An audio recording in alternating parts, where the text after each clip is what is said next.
Welcome to Vote Chat, brought to you by the Department of Politics at Otago University. I'm Carlini. We're here today before a live audience and we're also live streaming, so welcome to everybody. As always, you can put your questions via Twitter, and here's Nicole to explain how you can do that. Well, as today our guests are key members of the Internet Party, there couldn't be a more appropriate place for your questions than right here at the Twitter desk. If you'd like to ask a question for one of our guests, please log on to Twitter, form your question, and direct it to our Twitter handle, @OUVoteChat. Or alternatively, you can use the hashtag VoteChat14. As we have 3 guests today, please do be explicit as to who your question is for. I look forward to your questions and will now hand you back to Del, who will check in with us here at the Twitter desk later in the show. Thanks, Nicole. Well, as Nicole says, the format is a little different today in that we have 3 guests. So what we're going to do is interview Vikram Kumar, who's the Chief Executive of the Internet Party first, and then we'll be bringing on the 2 candidates from Dunedin North and Dunedin South for the Internet Party, Rob Stewart and Andrew LePine, and they'll join us at the end of the interview. So first of all, welcome Vikram Kumar. Kia ora, Deb. Welcome to Otago. Thank you. We've got Lila Hari on the program in a couple of weeks, and so we've got a lot of space to talk about different issues around policy, but and a lot of the questions I want to talk to you about today are around structure and how the Internet Party came into being. But first we need to know something about you. Right. So let's start by talking about the internal workings of an engine room of a ship, shall we? Right. Well, obviously you've picked up the fact that my tertiary education was as a marine engineer. And I started my working life as a glorified mechanic, to be honest. That's what the engine room of a ship looks like. It's a glorified mechanic. I did my MBA, been in New Zealand with my family for 13 years now. And one of the really fortunate things for me has been the ability to work across different types of organizations. So I started working in a large corporate sector, which is Telecom New Zealand. Then I worked for the government in the State Services Commission. And then I worked for a not-for-profit, which is the Internet New Zealand. And that's been a really fascinating experience that in New Zealand to have worked across these multiple sectors. I worked very briefly as Chief Executive of Mega with Kim.com, and then I've been with the Internet Party since the beginning of the year. Okay. So let's talk about the Internet Party. That's what we're here to talk about. What was the driver? What was the spark? What was the discontent that has driven the creation of the Internet Party? Where did it come from? So I think the Internet Party really, there's 2 different things, and there's an opportunity and there's a need. So to me, if we look at what the need was for the Internet Party, I think the need has been that we've got a whole new generation of people who are completely disconnected from politics. There's been a declining voter turnout for decades now, and particularly our young people are completely disengaged with politics. They enroll, some of them only because they have to, it's the law, but they don't vote. We've got a missing million people who don't vote. And if you look at the wonderful graphs and pie charts, the number of people who don't vote is, I think, as big, if not bigger, than the largest party vote. And to me, that's a shocking statistic of democracy, where the people who don't vote are so large that the people who do vote don't truly represent the whole of New Zealand.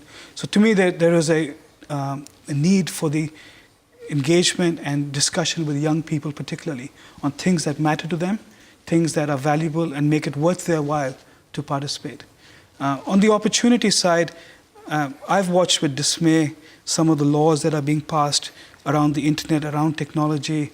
I think there's a real opportunity for New Zealand to have a vibrant digital economy in the future, which provides jobs where people are highly skilled and there's training. So there's a real opportunity for New Zealand to become a global leader. And I just don't see the vision and the leadership. Rather, what we see is incremental changes. So it's a combination of opportunity and need which led to the Internet Party. So why do you think the traditional system just isn't picking up on what the opportunities are? Because the young people aren't participating in changing the system. So it's the percentage of people in the elder age groups is very high, and they vote. And in a sense, they decide who the government is. And one of the things that I was talking to somebody was, if you're 18 to 22, say, you don't let your parents choose your mobile phone. You don't let your parents choose what music you listen to. You sure as hell don't let your parents decide who your boyfriend or girlfriend or whatever is going to be. So why do we let our parents decide our rules, our government?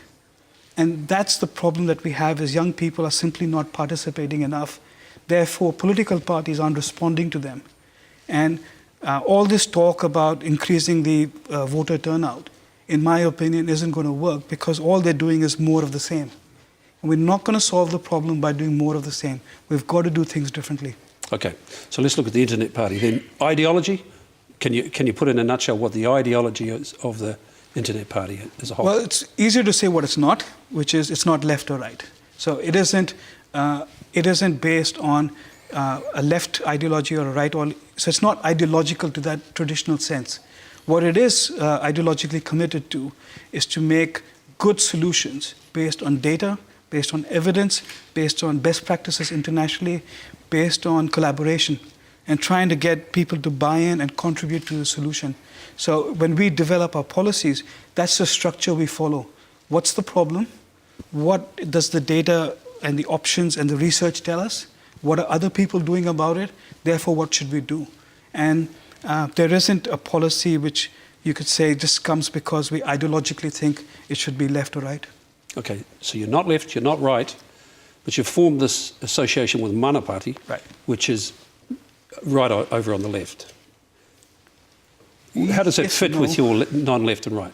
Well, I think Hone from Mana Alliance would say that Mana isn't a left party. But leaving that aside, the agreement with Mana is over shared goals. So there's a number of goals that we agreed between the both of us. That's what we want to achieve, and that's what we want to promise voters. Now, it's absolutely true that the Mana and Internet parties come from different perspectives. We bring different thinking to it. We bring different styles of working. But, but we have common goals, and that's the point. What are those common goals? Tell me what those common goals are. Well, first of all, it's about jobs and the economy. Second of all, it's about independence. Things like the GCSP, spy laws, Trans-Pacific Partnership Agreement. And third is an element of fighting inequalities and sharing the wealth and social opportunities. Okay. Let's look for a moment at some of those. So the inequality, for example. Now, there's an interesting one there because you've got Kim.com there as a mega millionaire, and he's backing this party. How do you reconcile these sort of opposing points of being? Sure. I think it's really dangerous and difficult if we only look at the people involved. So Kim is the founder of the Internet Party, but the Internet Party isn't Kim. And the Internet Party consists of a number of people who have come together on a common basis. So if we go back to inequalities, I think one of the things about technology is that it's relatively neutral. It doesn't have a soul. It can be used for left, for right, for good, for bad. And what the party brings to technology and the internet generation is things like social equality as a value. And what we want to see is a sharing of goals to achieve those values. And it doesn't matter that Kim or Hone or any individual is coming from a different background. What they're coming together is to share these common goals. And I think what Kim has done is quite clearly, he's founded the party. He's provided a platform for people to come together and to take that platform forward. Now, he's not standing himself. And so it's the people of the party who have joined in that vision, which is really important. So the interesting thing about your party is that he's not standing, you're not standing. You've got a different model altogether than we've seen before. There's more of a business model coming through here in party politics. You're a chief executive, you're not a chairman of the party. Right. So how is your party doing things differently? So there's a startup mentality as far as the organization structure goes. So a business, you're treating it like a business startup. No, I want to be quite clear. It's not a business. This is politics, right? But the challenges that we have as an organization is similar to a startup, which means we want to take a idea, a concept, and make it real very quickly. We want it to succeed. The challenges that we have is a blank sheet of paper, no staff, no team, nothing. We have to get it done very quickly. That's a startup mentality. But unlike a startup, politics, the criteria of success is very different. This isn't about maximizing profit, for example. And I think at the heart of it, there's another difference, which is a startup is ultimately about a product market fit. So a startup starts with an idea, they come up with a product or a service, they look for a market, they iterate till they get that right. And I think what happens in politics is slightly different. It's the vehicle or the organization is more important than the product. And so the focus has been on creating a party, an organization to which members want to come together on. And it's almost the party is more important than the product stroke service. So I think the startup and the business question is good for an organizational, what's the challenge? But let's not take the analogy too far. Okay. GCSB. You spoke at the TED conference in Queenstown, where you spoke quite eloquently about the feeling of being watched, is really effectively what it was. How has that whole GCSB process, incident events, shaped what the Internet Party is? Well, I think it's shaped, I'll talk about a personal level and then the party level. For a personal level, it's been quite important for me because the only time I've ever come out on a street protesting against anything has been the GCSB bill. I felt that New Zealand was making a big mistake by giving the GCSB more powers for mass surveillance at a time when the rest of the world was waking up to the dangers of mass surveillance. We gave the GCSB powers to start interfering in the operation and design of networks run by telecommunication operators.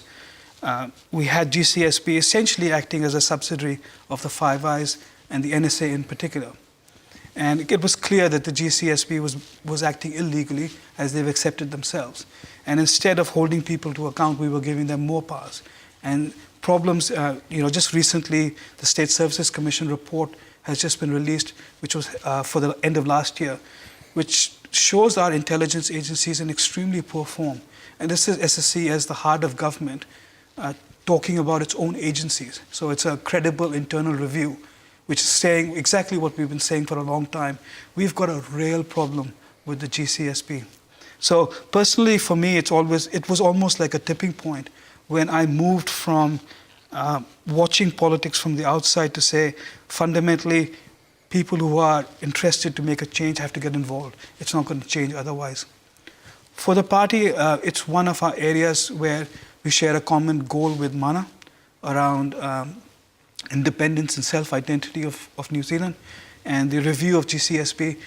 And really important about GCSB is that it came out of our colonial past.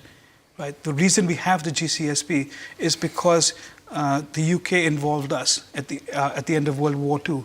And we need to get over our colonial past. We have to look at our future and figure out what we need for our future. And does the GCSB fit into that, and if so, how? Okay, let's talk about the Mana Party, because structurally, you're doing things different. Well, that's a question. Are you doing things differently than it's been done before in New Zealand politics? I want to know how the strategy was developed to form that link with Mana. So the background to the strategy is the 5% party threshold rule.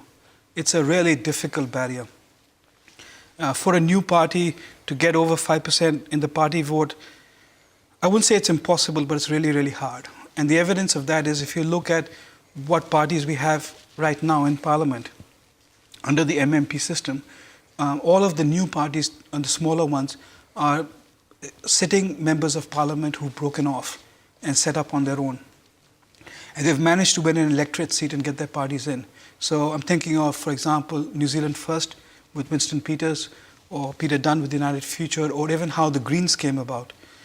A new party trying to get 5% is really hard.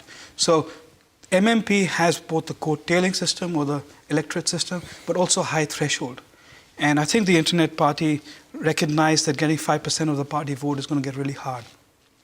So it was a strategic imperative to see if we could find common goals with someone who was able to win an electorate seat.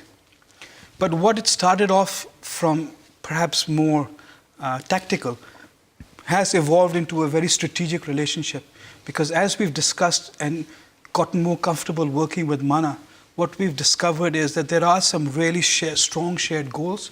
There's a strong desire to have change, including change of government, and there is a strong set of ways that we can work together where we both think we're stronger together. And I really think that is the heart of a strategic alignment.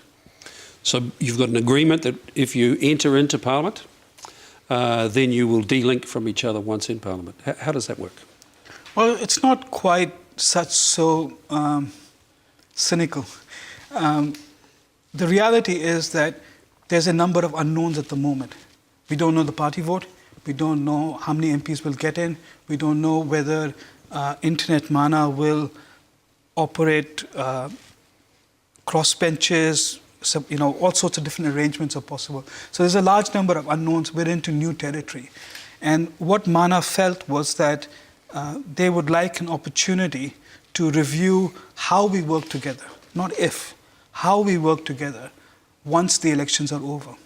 Now, if two parties enter into an agreement and they decide they don't want to work with each other at any time, there is nothing that anyone can do to stop them. Right? That's the reality of it. What the clause in the MOU, and I know this because I was involved in negotiating it, the intention of that clause is that, look, within 6 weeks of the elections, let's sit down, figure out where we're up to, where we want to get to, and whether the detailed arrangements that we have, for example, we've got a governing council, we've got a campaign committee, whether all of these elements of working together make sense. So the clause is not intended to be we will dissolve the arrangement after 6 weeks. The clause is we must review how we work together within those 6 weeks. Now, how you're polling at the moment, it's quite a way out from the election, but you're polling around about 2.3%, I think, the Mana Internet.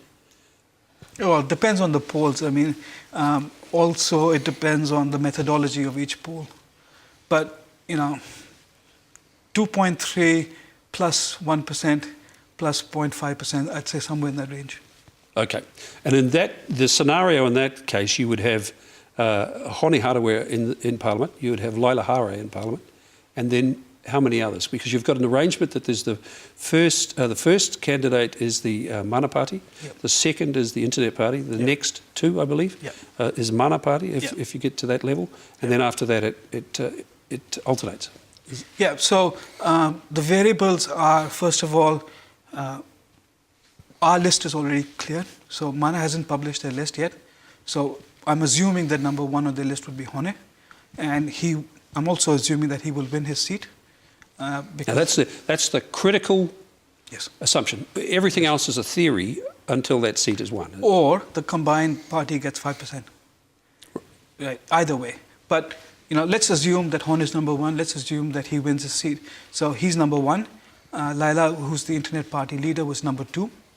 Mana would then have number 3 and number 4. And then the Internet Party, number 5 is Chris Yong, and number 6 is Miriam. So I would really like to see Internet Mana have 6 MPs, of which 3 would come from Mana and 3 would come from the Internet Party. Now, what does that require in terms of percentage? About 4.6, 4.5%. Would take 6 MPs into yes. Parliament. All right. So if we now look at some of the policy areas, if you like, looking at this audience that we have, right. Let's just look environment. What's the critical way that the Internet Party is looking at that?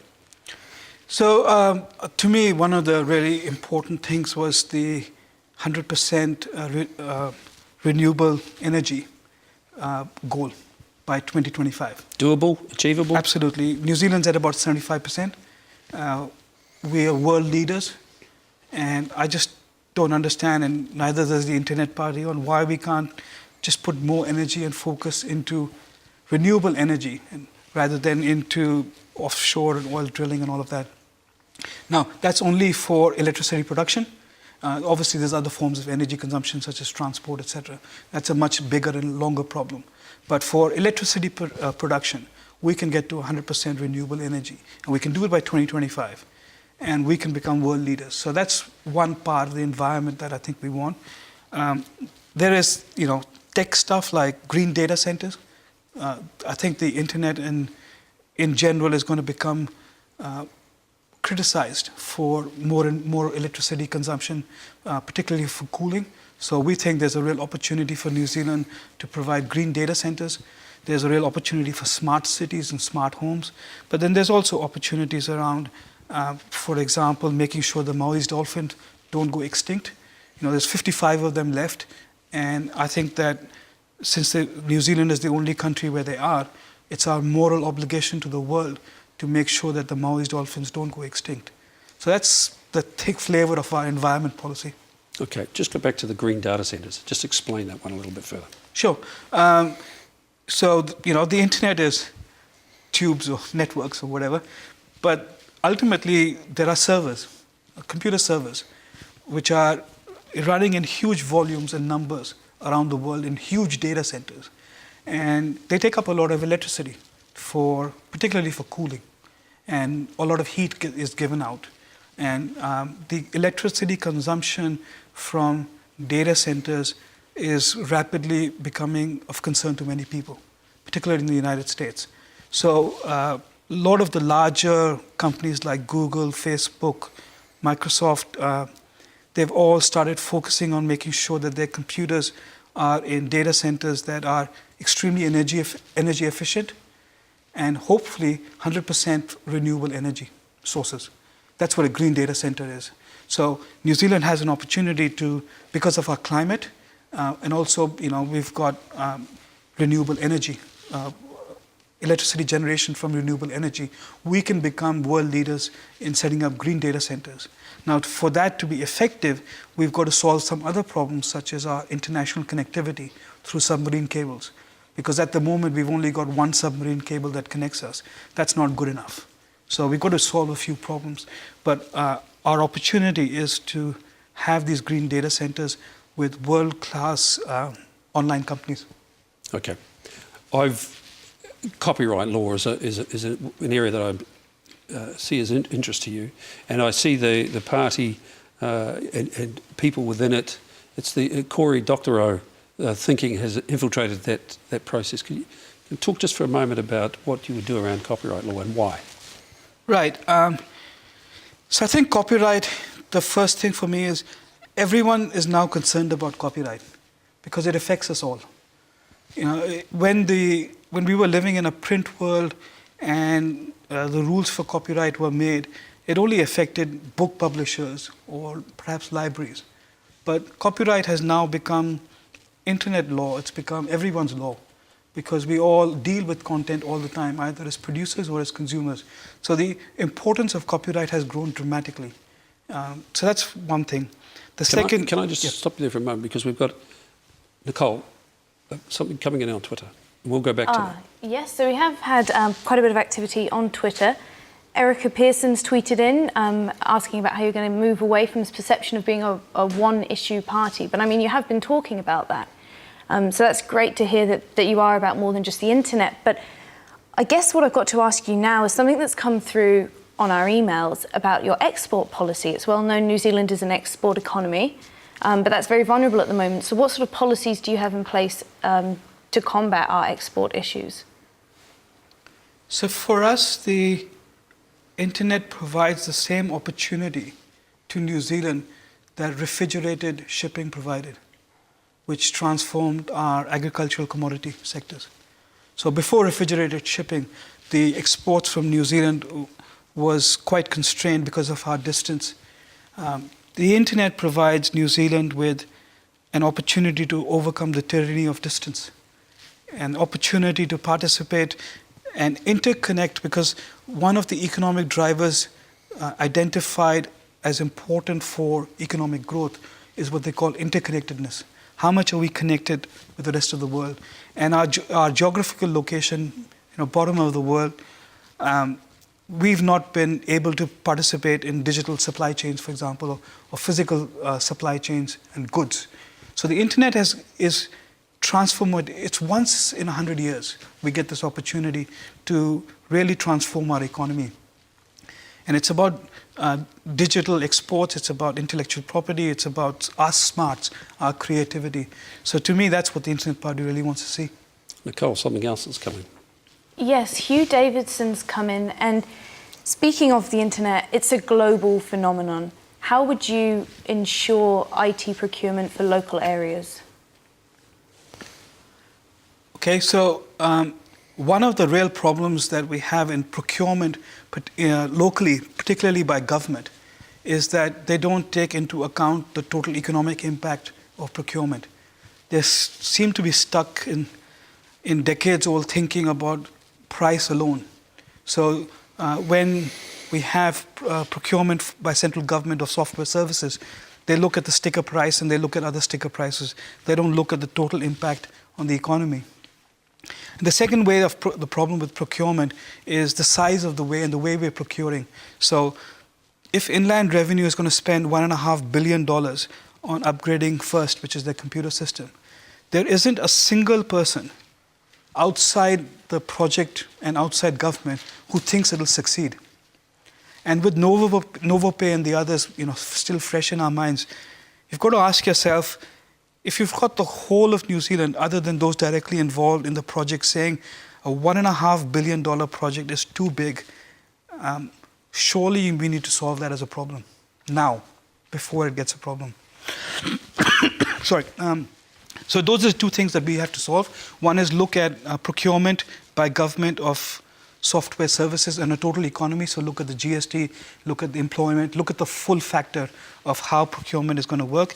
And secondly is we can't have massive multi-billion-dollar projects. They just don't work. They won't succeed. And a lot of this revolves around the ability to be creative within an economy, which takes us back to where I interrupted you around copyright law. Right. So the important aspects of copyright law all fit together with everything that you're talking about by the field. It does, and we would like to see some immediate changes in copyright in the law. For example, fair use and fair dealing, which allows consumer rights as opposed to only copyright owner rights. But ultimately, there needs to be first principles thinking of why do we have copyright in the first place? How do we encourage creativity, creative works, proper remuneration back to the artists? All of that is important, and copyright is one mechanism to ensure that. But it's not the only mechanism, and increasingly it may not even be the best mechanism.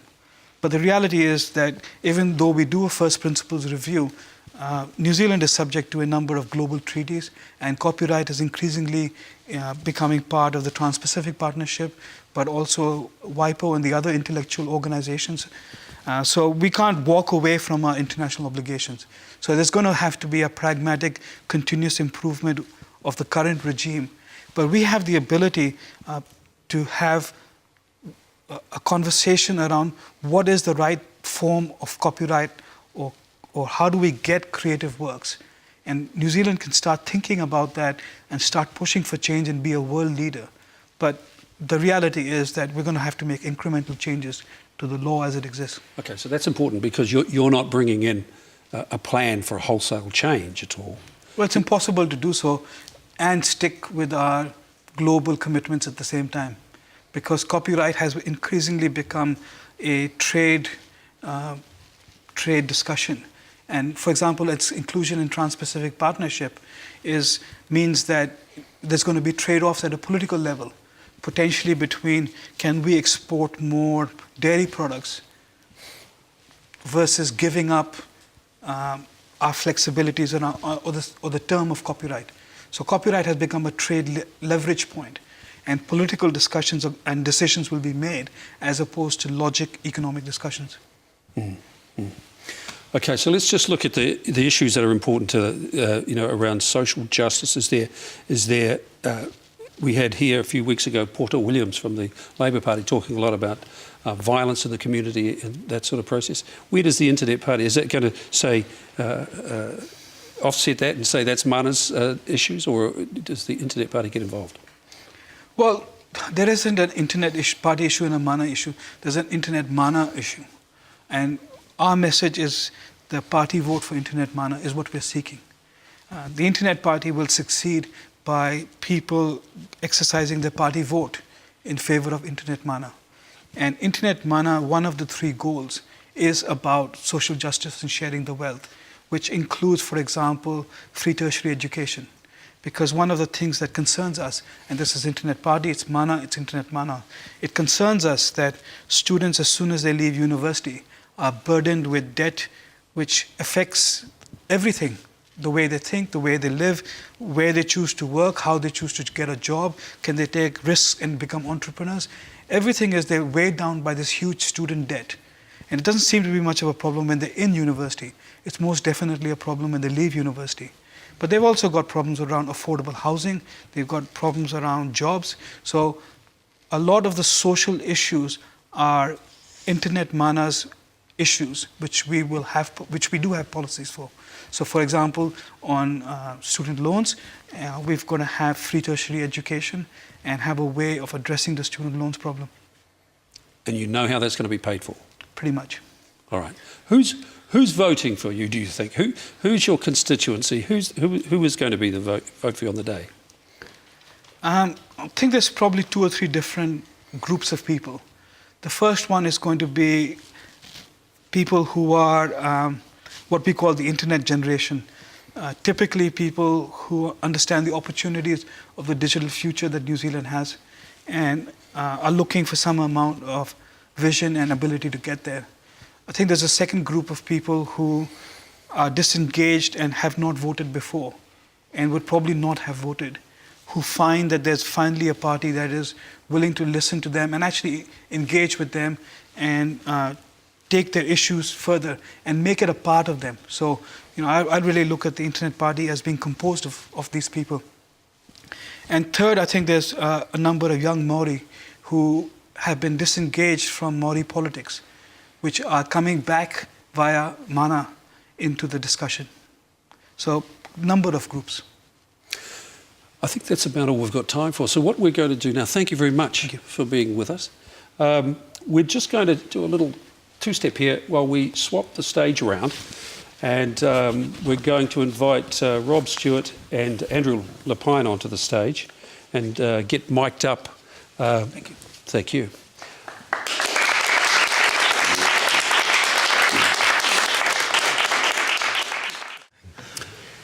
Andrew, first, you're from Dunedin South. You live in Dunedin South? Yes. And just tell us something about you. What do you do for a living?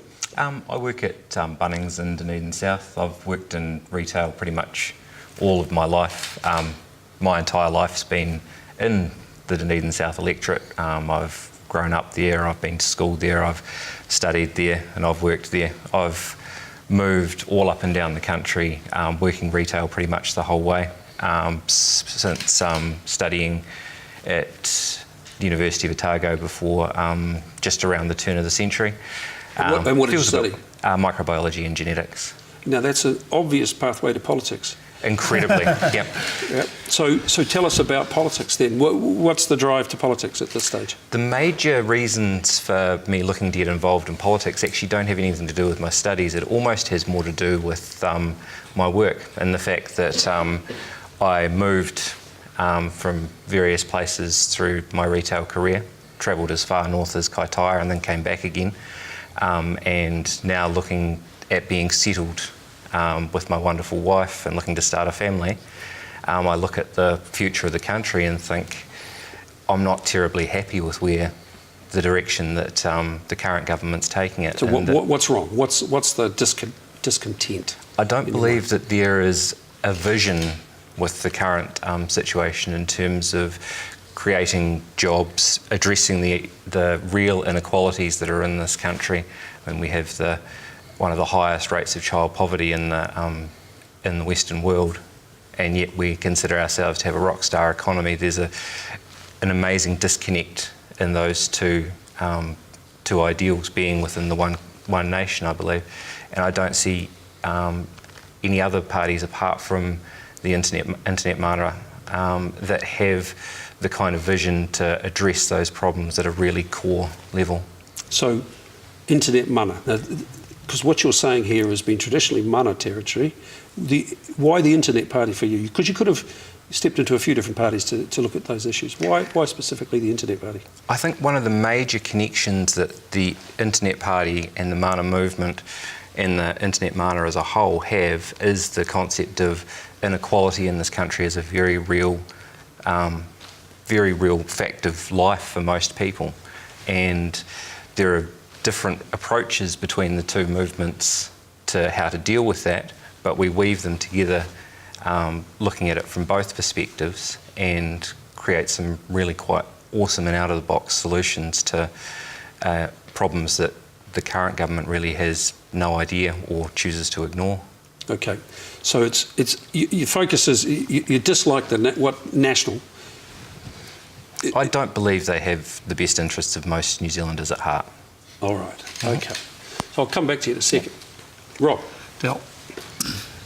Dunedin North? Yeah. That's where you're from? That's right. Otago, live up in Otago. So. Okay. And what do you do before this political adventure? So I've been in social services and human services all my life. Started out, joined the army straight out of high school, then went into forensic mental health as a psychiatric nurse aide up in Wakaru Hospital. So I was there for a couple of years and then decided to go into more of the forensics. So I moved to Department of Corrections as a corrections officer, working in forensic mental health there as well. From there, I wanted to have a look at another side of life, and so I moved to Child, Youth and Family and was working at an at-risk residence there. And then the last 4 years I've been at the University of Otago in accommodation, the last 2 as Deputy Head of Toorawa College. Okay, so I'll ask you the same question. So have you been in politics before this, what you're doing now with the Internet Party? No, I've never stood for... So why now? What was the drive? For me personally, it's if you're not going to be part of the, solution, then you're part of the problem. So, like Andrew, I didn't feel that I had a party that was representative of me. So I was always going to run in this election as an independent, but then the Internet Party come along, and some of the things that they were saying were really striking a chord with some of the same things that I wanted to portray. And then as soon as they got together with Mana, it really, really sealed the deal for me, because Tēnā Rangatiratanga is a really important element of New Zealand history, and it's important that we, self-determination is done by those who, need the determining, not who we expressly choose to do it. I've just got a question coming in on Twitter. Nicole. Yes, you've mentioned about being part of the solution. We've had a question come in on Twitter about your motivations for standing, given you're 13 and 15 respectively on the list, polling around 2%. Chances of you getting into Parliament are not likely. What is it that's driving you to be a part of this election? It's to see change, for me, to campaign on behalf of the Internet Mana vote and get enough Internet Mana votes in there so that we can take a part in the process and hopefully form part of the government. So that's my motivation. I'd just like to say it's not about us, it's about the Internet Mana Party and providing the voice of the people that are experiencing the inequality in this country to the government. I have no agenda to get into Parliament, but I have a huge agenda to get as many people out voting for Internet Mana, and just out voting. We have 1 million people in this country that chose not to do it last time for whatever reason, and that is a detriment to the political democratic process in this country. It's not about me, it's about the process. So you've been out there talking to people? I have, yes. Yep. What are you hearing? Students very concerned about debt, student loans, very concerned about jobs when they leave university, and also concerned about people who aren't doing so well. They see news images on TV, and then people they know themselves. So poverty and inequality are important to them as well. So for me, we've got solutions for the first two, and we're certainly working hard on the third one. What about you? What are people saying out there? When you mention that you're part of the Internet Mana Alliance, the first thing that comes out is either Kim or Hone. Right. And it's really interesting when you get hit with those kind of questions, when you just return the question back and say, so what don't you like about Kim? What don't you like about Hone? There's an awful lot of interest, but it tends to be at the almost a superficial level about the personalities that are attached to the thing rather than what we're actually doing. And when you start actually talking about policy and about ideals and principles that we built this alliance on, people start to go, there's not actually anything there that's terribly radical or terribly weird or out of the box. It just makes a lot of sense. Another question. Yes, Nicole? we had a question come in asking about digital issues facing the Dunedin communities, and I guess it's a question for both of you. What digital issues have you seen? I think there is huge opportunity for almost all Dunedin businesses in terms of faster internet connection, better access to suppliers, vendors, competitors, and that by improving productivity you get a natural add-on in terms of extra jobs and employment, and it opens up other avenues to pursue for various businesses in the Dunedin community to pursue. For me, it's about interconnectivity. You only have to go 30 k's out of Dunedin and you're suddenly striking dial-up speeds. That's not acceptable. Bringing people together over the internet is about, fast, up to the minute, making things easy for them. Also, it's about accessibility as well.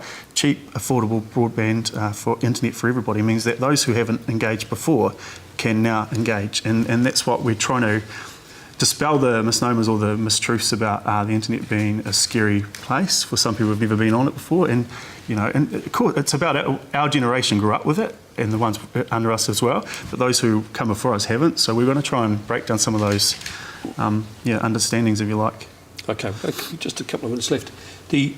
What have you learned so far about the political process? You stepped in, novice politicians.